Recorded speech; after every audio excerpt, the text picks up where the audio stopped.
carbonate. Oh yeah, yerba squirba. Yeah. Yeah, it's pretty hip over here these days. The yerba mate. Well, it's good. I used to make an iced yerba mate tea blend. It's fun for a while. Good shit. I like it better than normal tea. So yeah, there's that. Yeah. It's a little less caffeine, but it's good. Tastes good. If you get a nice unsweetened yerba mate. Yeah.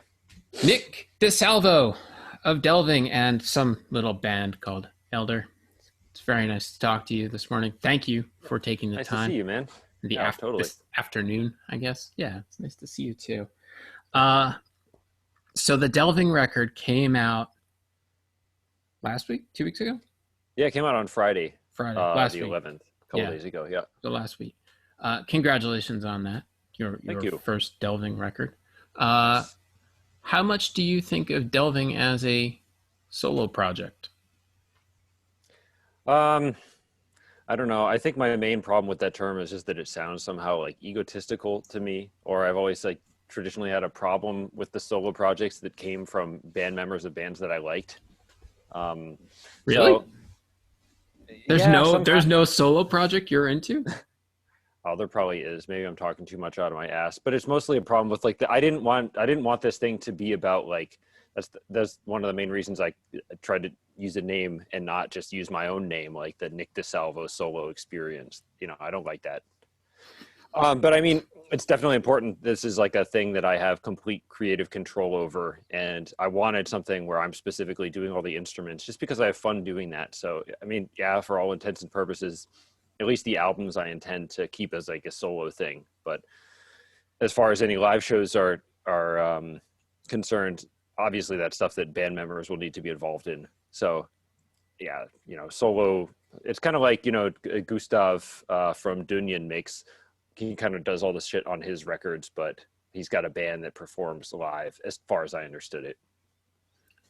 And so you are thinking Delving as a multiple album potential live band thing. Yeah, well, we've got a tour actually that's going to be announced in just a couple days. Well, European little run over here, which is again, there's none of the stuff that I planned when putting this record together. I should just say that off the bat. But yeah, I mean, this is definitely, I feel like the door just being open finally for me to have a new forum to release music under. So I plan on definitely doing more music and performing under this name as long as I have time, you know.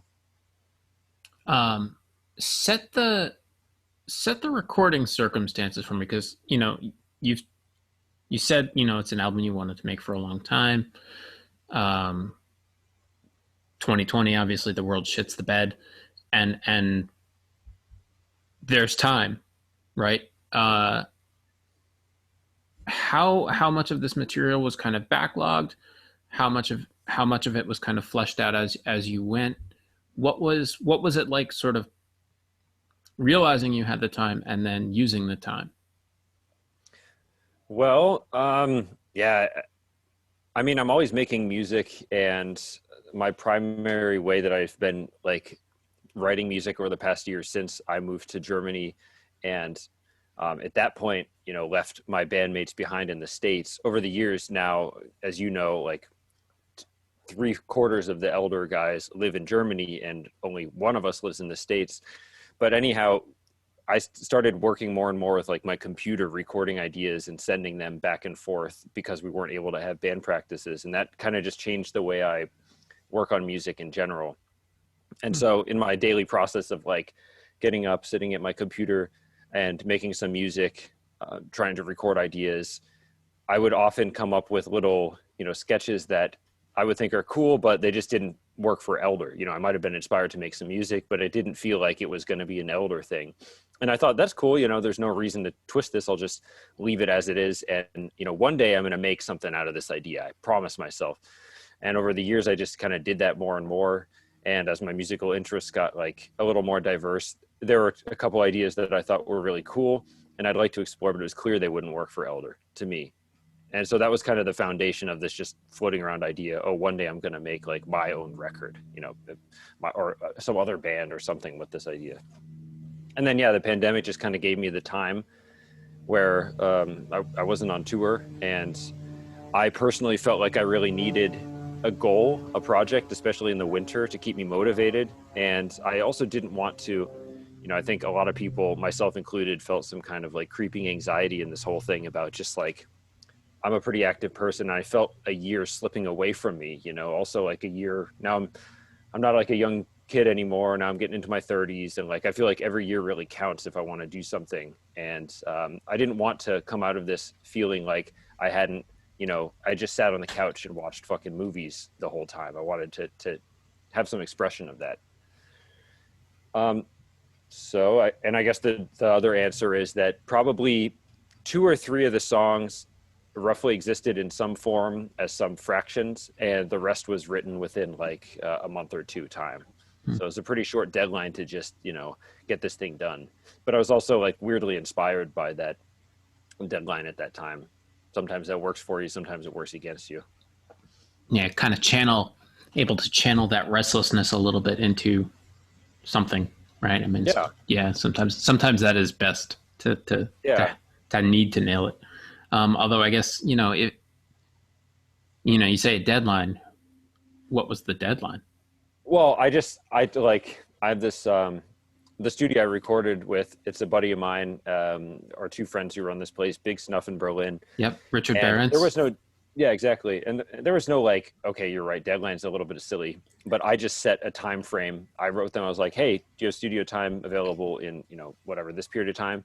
Okay, I'm just going to take these 2 weeks because, also we are recording another Elder record in just, we're going into the studio in August. So there was also that looming in the background. There's a lot of music that needed to be written. And even though it was a pandemic, I still had a lot of irons in the fire. So right.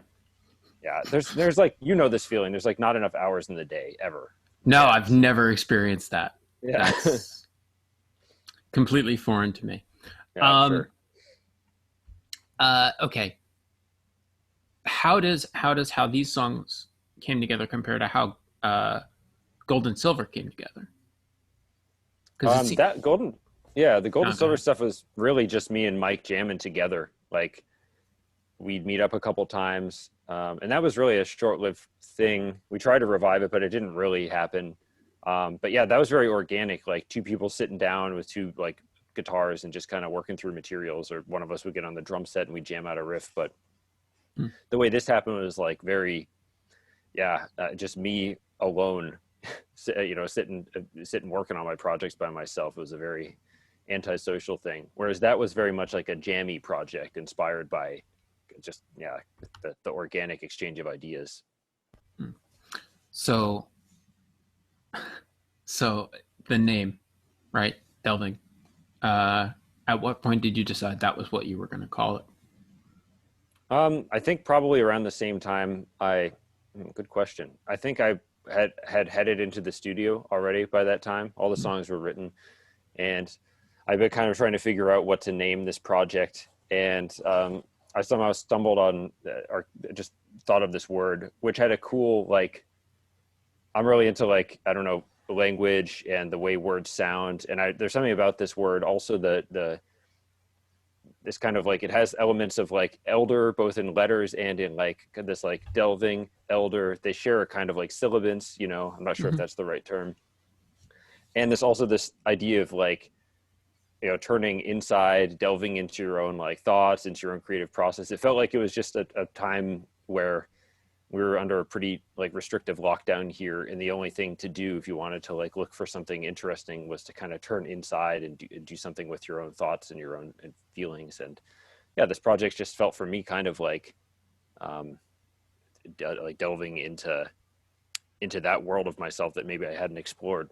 I know it couldn't sound more cliche if I tried, but no, I think I think a lot of people sort of found themselves with something similar, and myself included, is you're under a lockdown, right? You're kind of forced to not navel gaze, but sort of dig into what you've got. And I think a lot of people have sort of channeled that into, you look at the King Buffalo guys putting out 3 records, right? A lot of that has channeled into new songs, but a lot of people have sort of channeled it into something else as well, right? So so I think it's fair that you have this project that arose during that time, because it was, the whole time was an aside. You know what I mean? Yep. So it seems like it's reasonable that it would channel as something different than Elder. Yeah, totally. And Um, this is some name that somehow had some meaning to me, and not just like, some ridiculous like black rainbow mountain wizard shit, I, hang on. Let me write that down. yeah. That's new name for a project. Yeah, You've heard sorry. this joke many times, but yeah, I mean, I try to like put meaning into everything I do, and that was somehow just a word that I thought was like cool. It summed out. It was like, oh, yeah, I like that. Hmm. And the sense of place in the music, and the tell me about Rudolph Wild Park. Yeah, well, there's there's really not so much to tell about the park itself, and that's almost like what makes the record could have been named anything.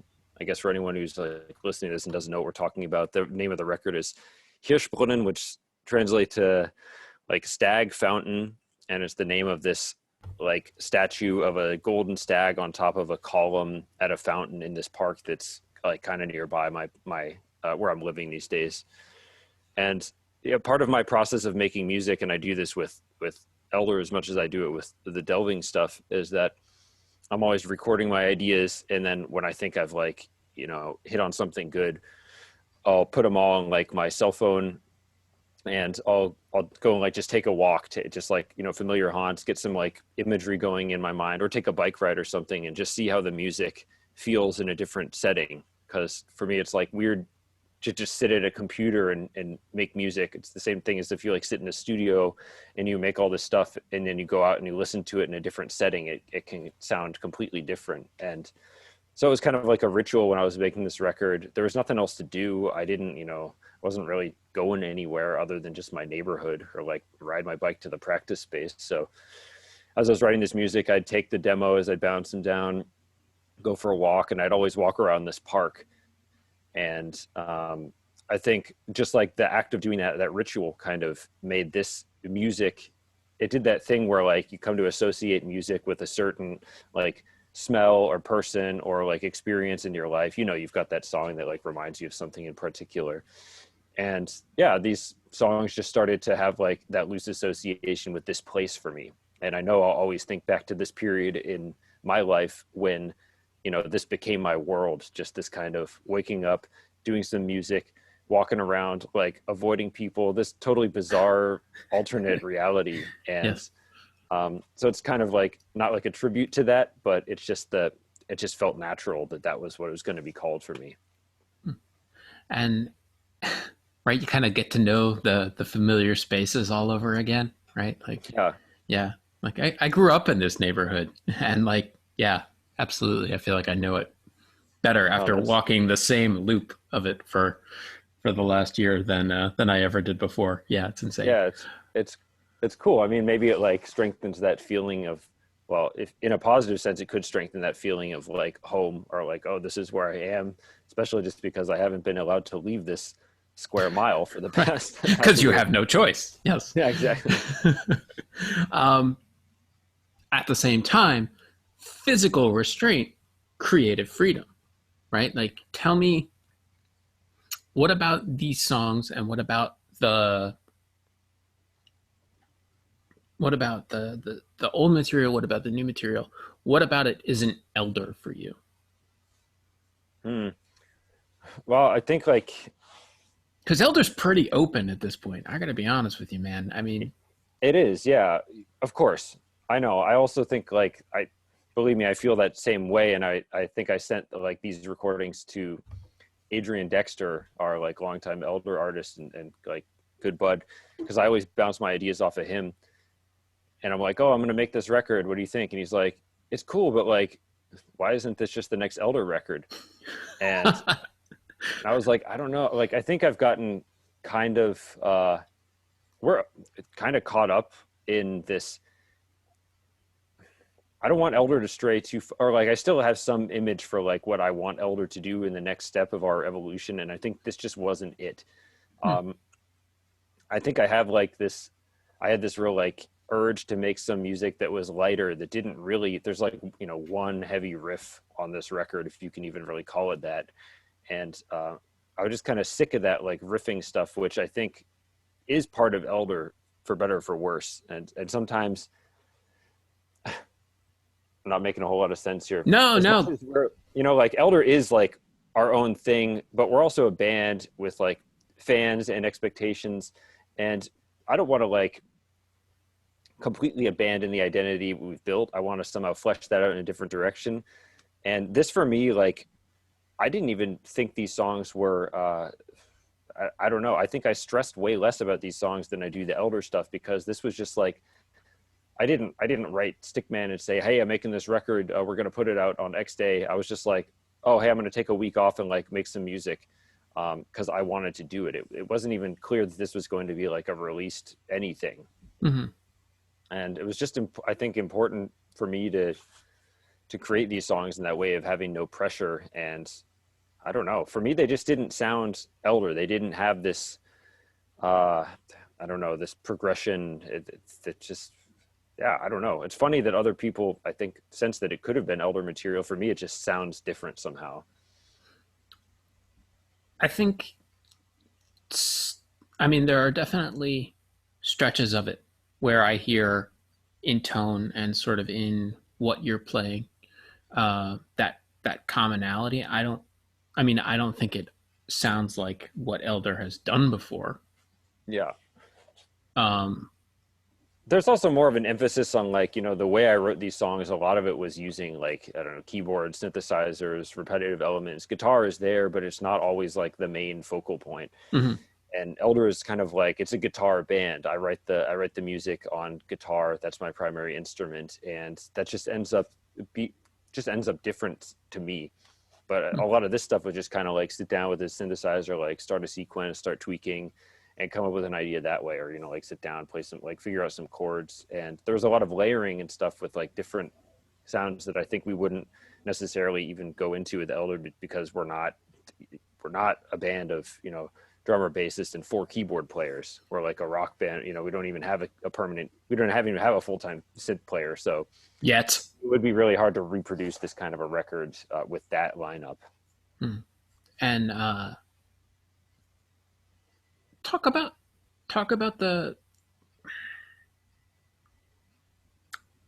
the expectation for Elder. What is your take on what Elder is expected to be? Is Elder expected to be a heavy band? Is Elder expected to be stoner rock at this point? What do you feel the audience is looking for from Elder? I don't know. That's a good, I don't really know. I kind of feel like at this point, from what I gather, I try to stay away from like the internet Me too. comments and that kind of stuff, but there wasn't like, we made this last record and we didn't go on tour. We didn't have any face-to-face interaction with fans. We didn't play these songs live. We didn't have that synchronicity that's like, or what's the right word? Like the symbiosis between live audience and band that we normally do. And so I didn't have anything else. And I think I did spend too much time just kind of clicking around like, oh, what are people like saying about this record? Do they like it? Do they not like it? And I got the impression that the fan base is very much like split between, people who are just down to give whatever we're doing a chance, and a lot of people who like the, whatever directions we're exploring. I think we gained some new fans on the last record from more like progressive rock standpoint. A lot of people who are like, I don't want to put this in like a pejorative way, but like people who want just like where the fuck is the big riff, man? Like, why isn't there this like riff? And the stuff that we were doing back in the days, that's just not really that fun to us anymore.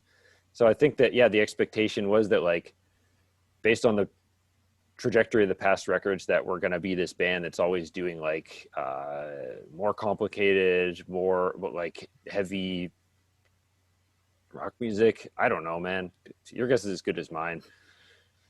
I think we're still expected to be like a heavy stonery band or something, or I'm not really sure.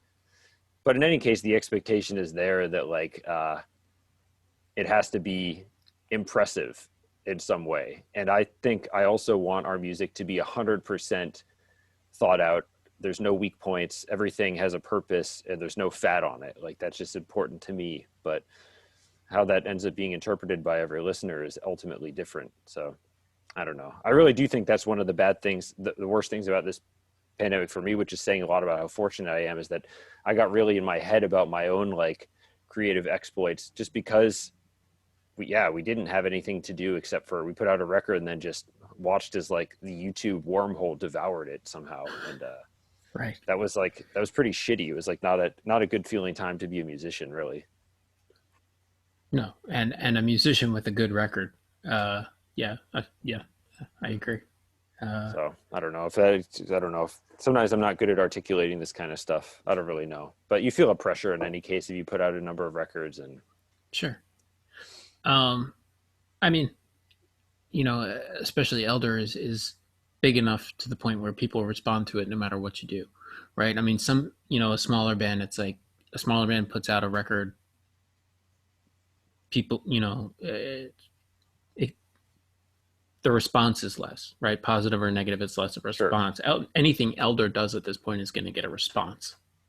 Right. You know what I mean? So, and I think it's hard because it's music that's meant to be, listened to and explored, and kind of. I think the songs develop more upon each listen. You hear something, you understand more, but it's not really music for the everyday music journalist who just doesn't have the time to give more than a cursory listen, and then the first impression is not necessarily what it would be a year from then. And I totally get that. It's just like the way the world is. But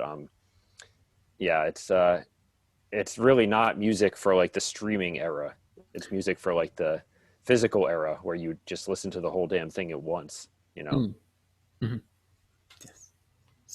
CD or vinyl? Is that a question? Yeah. For Omens. Omens ideally, CD or vinyl. Oh, vinyl. Also, the vinyl edition, hands down, sounds much better than any other version. Interesting. In my opinion. Is that just okay? I think the vinyl master came out really good. I think the guys who cut the lacquer did a great job. And something about just the way it was recorded and mixed all on like a lot of, of course we recorded digitally, but using a lot of analog equipment. Somehow it just sounded like the frequencies just sound like better and fuller and more there. It's a more present record on vinyl than digitally. I've honestly never listened to it on CD. I don't know, but I can say at least digitally versus vinyl. I don't have a CD player right now, unfortunately. Fair. I have a 90s shelf unit, like boombox that my sister bought me for my last birthday. It's wonderfully retro at this point. That's awesome. Yeah. Throw some batteries in it, take it down to the basketball That's court. it, man, right there. How does Rush? Yes, of course. What else? How does that compare to that sound? How Delving was recorded what was happening at Big Snuff, equipment wise? Was that mostly analog recording too? Yeah, I don't record anything to tape. Pretty much everything we do is like bounce through a tape machine, meaning it'll be like, run through the tape machine to give it like the whatever, like warmer sound. The hiss. But that's all that's all like what the engineers do. I don't have any idea about that kind of stuff. Like, and really I'm like a child of the digital era, and everything I do nowadays is, I record digitally, and I don't see a huge advantage to like recording to tape or something like that. But these guys, they have, like, Big Snuff's got an awesome, really nice console. They just got like a 60s Siemens console from this fairgrounds here in Berlin, and they had it resurfaced, and the thing just sounds awesome. Again, I'm not like super gearhead when it comes to console equipment and that kind of stuff, but it's all recorded into a computer through analog outboard gear. So the kind of best of both worlds thing. And I think you hear that in this record too. It's definitely got it doesn't it doesn't sound like overly hi-fi digital to me or anything like that. But Mm. I mean, which is funny. it's clean sounding, but not overly so. Yeah, no, Yeah. Well, it's organic ish. yeah. But Uh, Tell me about putting together Vast. And was that an older song or a newer one? that was a newer song. Yeah. I thought so. Yeah.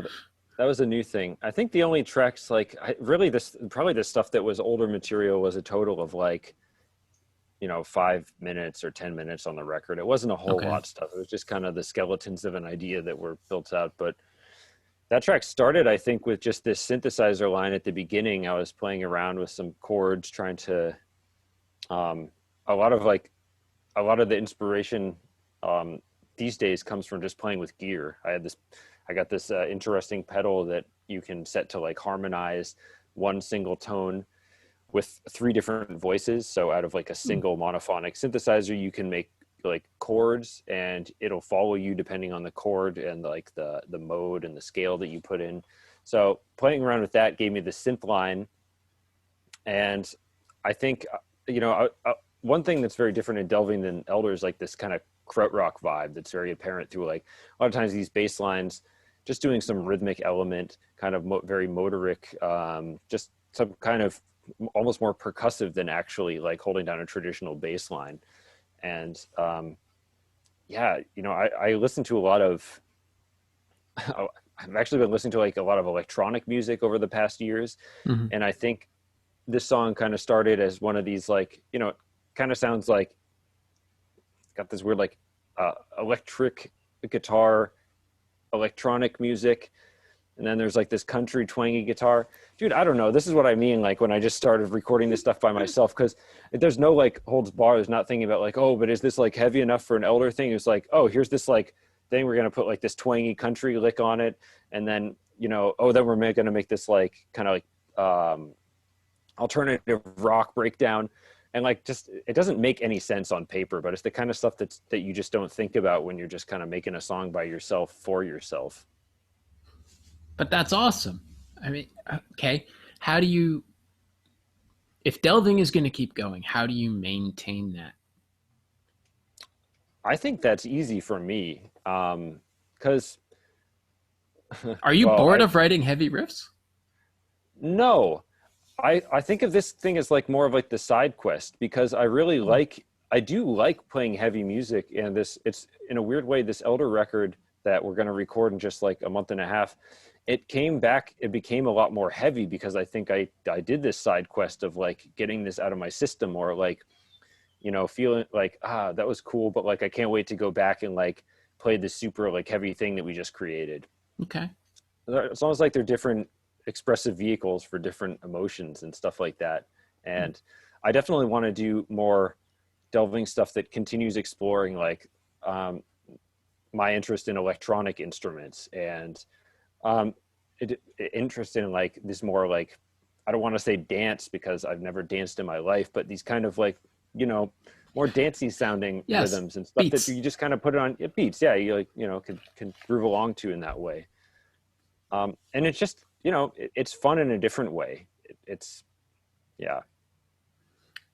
Did you find it freeing not to have to think about vocals, verses and choruses and that stuff? Yeah, I should say I probably don't think about that stuff as much as I should anyhow, even when I do think about it. Okay.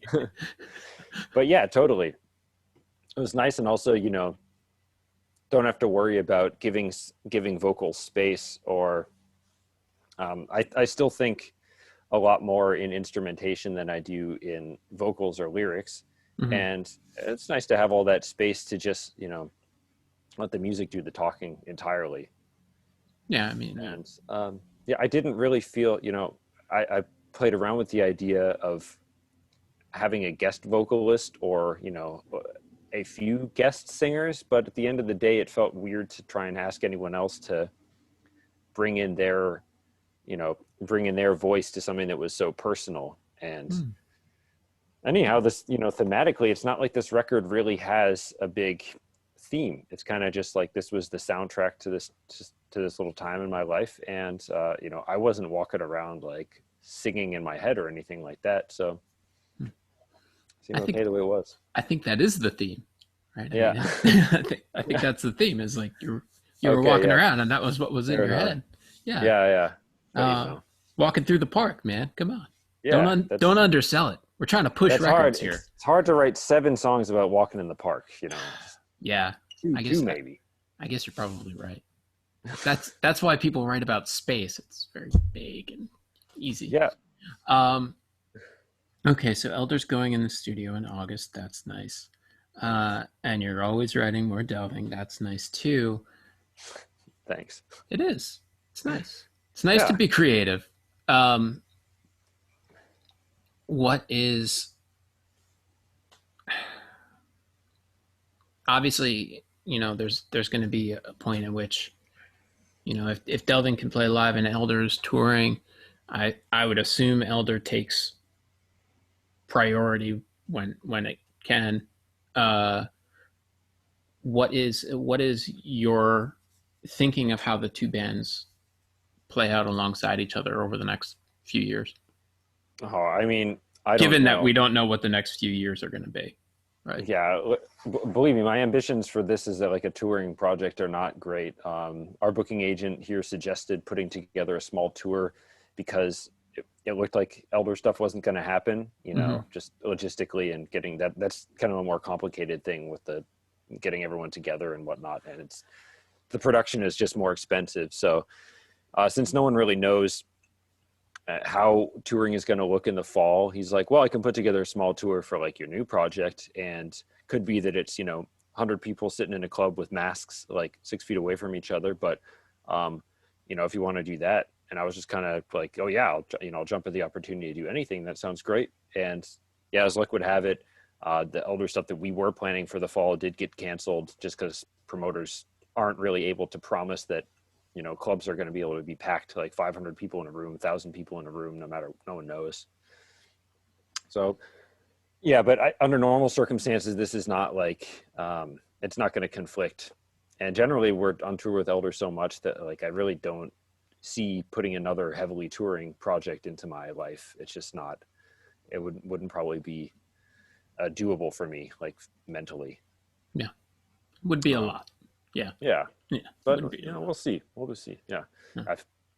Let's see if I can manage to earn money on a tour with this band and not lose money, then maybe that'd be another thing, but I'm not going to put the carriage before the horse here. Right.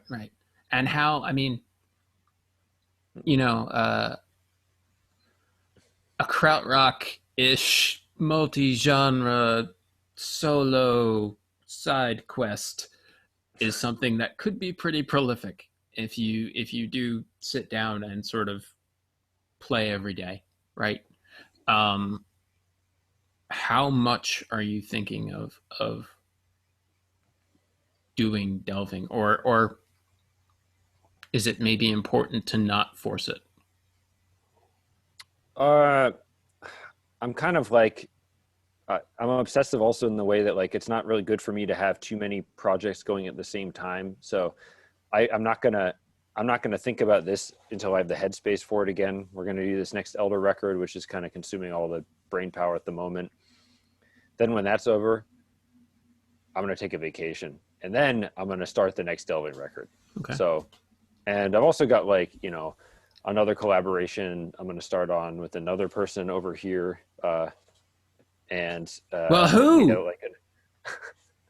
Well, it's nothing like official, but Yussi from Ectro Records and I have been exchanging emails for quite a while, and that dude is like nothing if not like crazy prolific. And it's true. Yeah. So we've been talking for like way too long now about doing something together. That's on the chopping block, and I would love to do that. And Elder's got another secret project going on right now. Can't say anything more on the record about that. So honestly, it's been a crazy productive time, but I'm not going to even, I don't know. Does the world need that much music from one person right now? Anyhow, it's not a bad thing to just take it slow sometimes. I'm not in a rush to do anything. That is an interesting vision of Take It Slow that you have Well, I mean, playing out. Yes, that's uh, fascinating. Where are you doing the Elder record? I don't know if you said. no, this studio called Clouds Hill in Hamburg. Hmm. Okay. I think it's a relatively new place. Heard great stuff from a couple people we know who went there, but it's like a big place kind of near the Stickman Ranch, and uh, they seems to be like they work with what the hell is his name, Omar or something or other from the Mars Volta a lot in some capacity. I'm not really sure how. We were just kind of browsing around. We wanted to stay local to Germany this time. We didn't want to go too far away, and this place came highly recommended from a couple people. And after talking to them, we decided like, oh, let's try it out. Give it a shot. Sure. Yeah, Sure. yeah. All right. So August. So figure early 2022 release. Nah, I don't think so. I don't even know when we're going to put this out. It could be, we Omens was like, we really burnt our fingers. Just we again did this thing that we always tell ourselves not to do, which is like planning the tour before you finished a record. And then it, becomes this thing of, finished. Oh, we got to have it mixed and mastered by this date. Oh, are the records ready? And then, obviously that totally blew up in our faces. So we're going to record and we got plenty of time, and hopefully we come out with a record. But if we come out with a thing we don't feel like it's finished yet, we're going to keep working on it. So we're not in any rush to put out the next record at this point. Could be 23. No idea. All right. Wow. Oh, Good for you channeling that freedom into Elder. That's nice. I mean, it's not that we don't need the money or something, but better take the time to make it as good as possible. Right. That's what I'd rather do. Right. I'm going to stop the recording. We'll leave it right there. Cool. Nick, thank you. This was lovely. Don't end the call yet. Hang on a second. Okay. Yeah. But thank you, and congratulations on the Delving record. Yeah. Thanks. All right.